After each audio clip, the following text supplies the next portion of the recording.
The giant killer known as Andrea. She's tough as rock and a powerful defense player. Lil Ragu known as Jared. He may be small but he's strong, and he's a punk rock skater. So come and check us out and follow us. The journey's just begun. We are Lil Ragu and Giant Killer. Autism 101. We are Lil Ragu and the Giant Killer. Autism 101. Ladies and gentlemen, the time has come to meet your Lil Ragu and the Giant Killer Autism 101 host. Let's meet your first host from Ellsworth, Kansas. He may be small, but is well built, likes music, skateboarding, and has autism. It's Jared Lil Ragu Rathbun!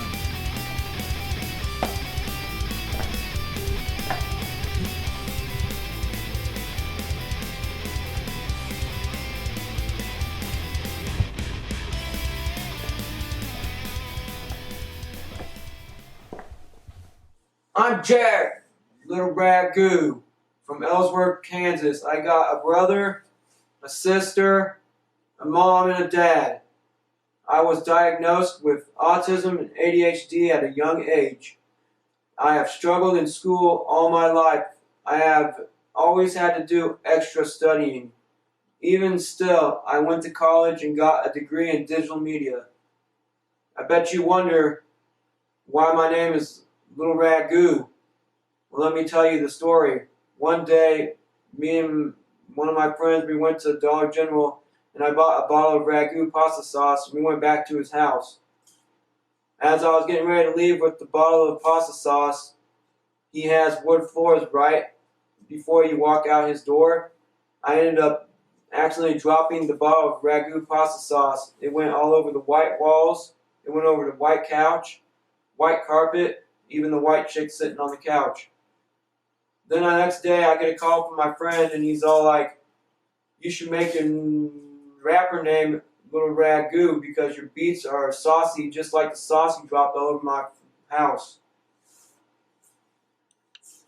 Now let's meet your second host from Salina, Kansas. She may be bulky, but is powerful, likes sports, music, and has autism. It's Andrea, the Giant Killer Mag!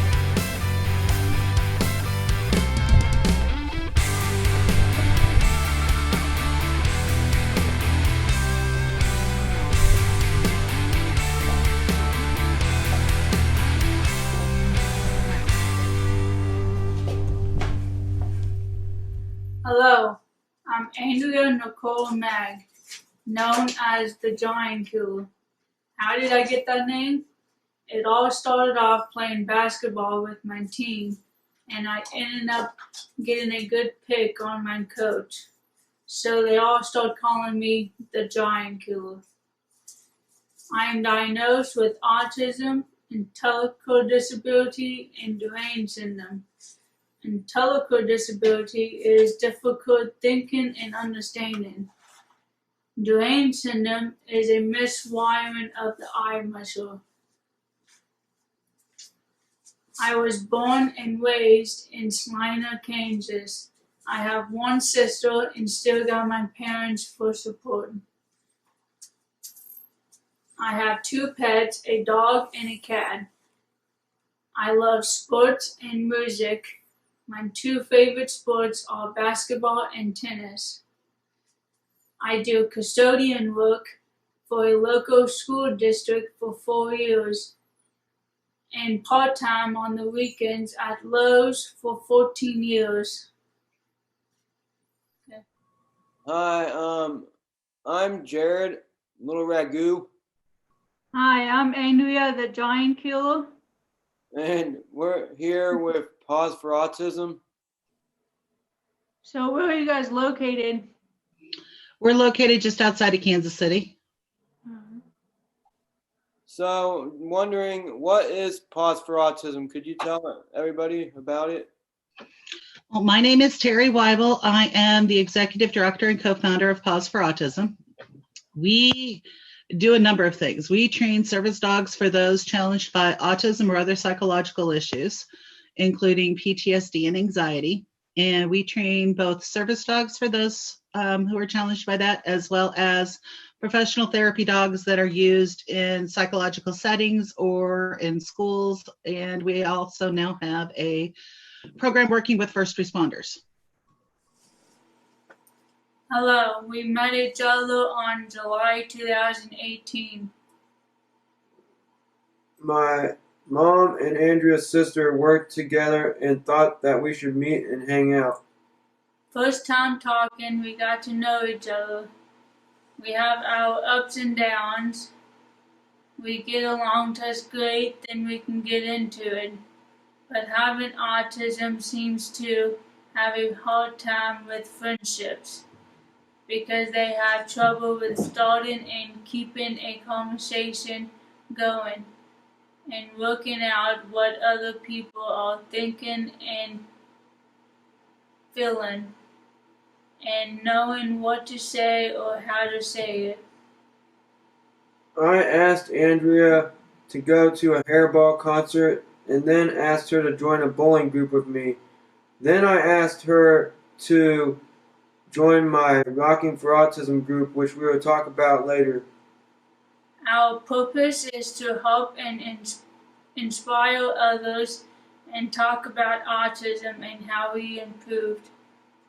We're going to have interviews with different organizations who deal with autism or are about autism, and with bands, dance crews, writers, families, and friends of people with autism or know people with autism or have it. We're also going to add some funny videos for laughters, cooking 101, and talk about TV shows, movies about autism. So come and check us out and follow us for support. Thank you. So how do you train dogs? It takes 2.5 to 3 years to train our service dogs. And there's a whole lot of training. We train them to handle every situation that we can imagine. And as far as the tasks, those are client specific. The most frequently asked task is to help with sleep and sleep interruptions. So the dogs provide deep pressure to help you get to sleep. Will help interrupt nightmares by waking you up and then getting you back to sleep. That is the most frequently asked tasks. With young children, we teach the dogs how to also do essentially it's a search and rescue task where they can hunt down, help find the child if the child elopes. Often the kids don't want to elope because they don't want to leave their dog. This is my dog, Buddy. He's 8 years old, and we're about to go running.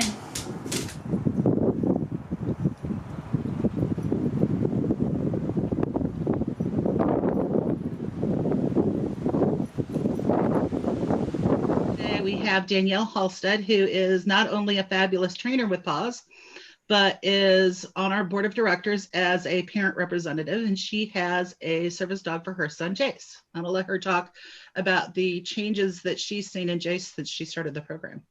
It's nice to meet you guys. So before our son received his service dog, we were very much so the typical toddler with autism family. We couldn't do large events. We couldn't do gatherings. Even, simple trips to the grocery store, they were unmanageable. Our son's elopement was pretty persistent, and it was kind of a scary situation. He also, like many other kids with autism, had issues with sleeping. He had sensory processing. So he was always looking and seeking the sensory processing input that he needed, and it wasn't always the most appropriate. So from the time that we started fostering with Paws to today, it's like two totally separate kids. When we first started fostering and we were taking the dogs out for public access, we noticed that the dogs gave Jace a job, a responsibility, that kept him from eloping, jumping out of the car and darting through a parking lot without looking twice, or gave him an outlet for a stressful situation. If we're at a birthday party or a get together and it's loud, he has the dog there to provide the deep pressure and that escape from everybody, where he's still there and he's still present, but he has kind of his own little world to enjoy and be there with everybody. So I think those two things are huge and have been incredibly instrumental in his development. Also, just like speech. He was not talking when we first started training with Paws. And one of his first words was the dog that we had at the time's name. So learning how to vocalize, and then also, I mean, now he handles his dog completely.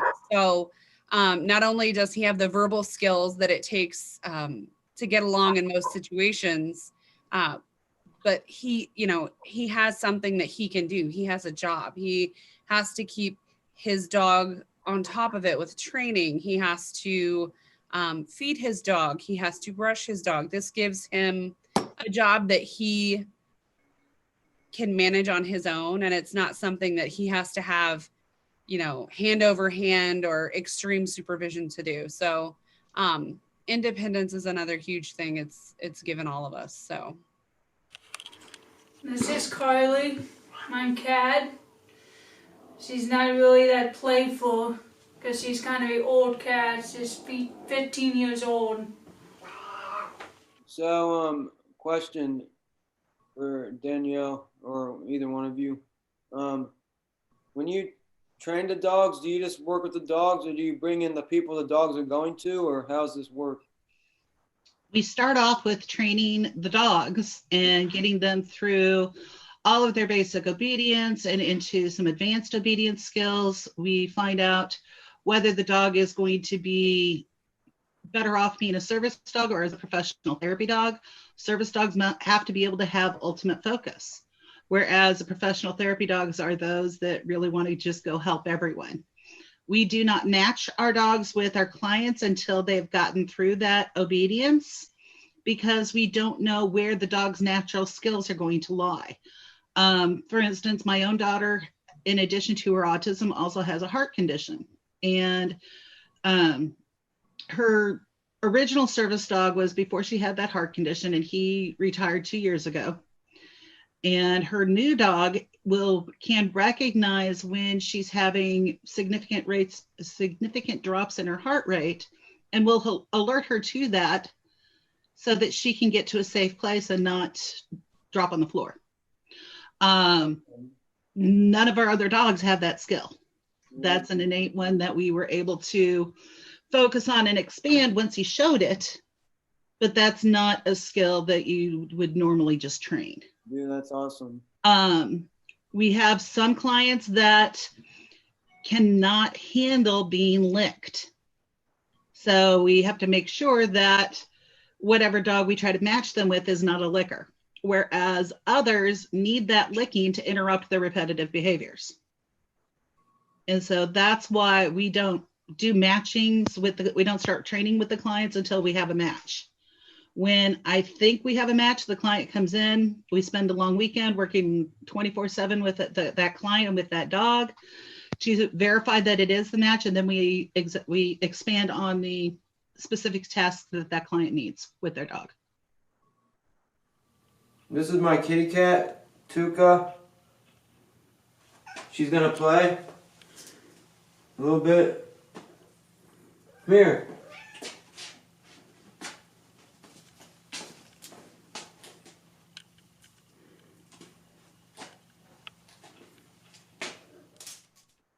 What kind of dogs do you guys train? All of our dogs are standard poodles because so many of our clients, someone in the family has an allergy issue. It's also good because we have cooperative agreements with school districts, and part of that cooperative agreement is that our dogs are hypoallergenic. It makes it much easier during placements with the school districts where they go, what about our kids that have allergies? Well, these are among the most hypoallergenics that you can get. Just make sure that the child with the allergies isn't hugging on the dog, which they shouldn't anyway, because they're working dogs and you shouldn't do that. However, in the school setting, part of the dog's job is to help the child with some of those social skills. So typically during reading time, once the kids get older, they can have reading time with their dog and a friend. So if there's a child with an allergy, you just make sure that they're not doing reading time with the dog and they're the client. The other aspect on the standard poodles is a sensory input. And we all know how important sensory input is for our kiddos. With the standard poodle, one, you're not getting hair and fur all over you every time that you do deep pressure or pet the dog. But also there's a consistency difference between the different parts of the dog and how their fur feels. Typically you've got very soft and silky ears. You've got a tail that looks like a Swiffer.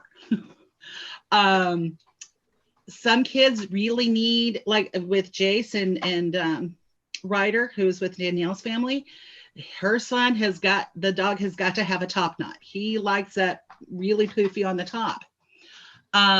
Others don't like that. So we keep, we keep their fur shorter. Their body, the texture of their body feels different. And so within one dog, you're able to get a lot of different sensory inputs. Is there any way we could see any of these dogs?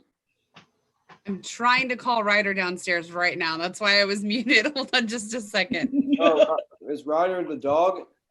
Ryder is her dog. Winston. I thought that might have been her son's name. No, her son is Jace. Oh, okay. I wasn't for sure. Is that one of them? This is Winston. Say hello. He's kind of camera shy. Do you train the dogs for not humans, for kids or adults too? Both. Okay, that's what I thought you said. We do both. Okay, sweet. And as far as volume of clients, it's about equal. And not just autistic people, right? We do not just do autism. We do all sorts of, we focus on psychological needs. Okay. Sweet. So your autism, your panic attacks, your PTSD, that's where we focus.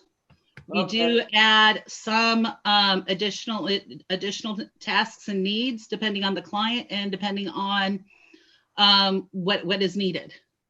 For instance, my daughter has the heart condition and her dog is tasked to be able to do additional things. He also provides some light stability, but does not do full mobility. Okay.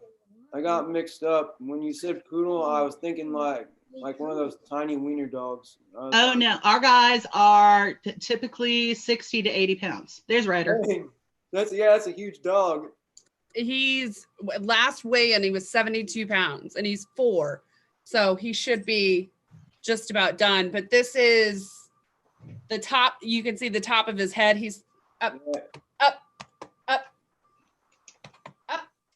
Good boy. See, Winston's a kisser. He's got that big fluffy top knot, and then he's got the soft ears, and then his tail is the one that looks like a Swiffer. Come here. Oh, can I see it? Oh, barely. There you go. It does. Well, and when the tail's wagging, it really is a Swiffer going back and forth. Boy. Sweet. Looks more like a dust mite. Like, one of the things that we do, because especially when whether it is a child or an adult, when you're angry, when you're upset, when you're trying to deal with those panic attacks, one of the first things that you do is you grab. So as part of our training, if you can, here we go. You can see how loose his skin is. Weird. So that grabbing is a non-issue. Grabbing, holding, hugging is a non-issue because that's what we need when we're having attacks. We need that deep pressure, don't we? Thank you.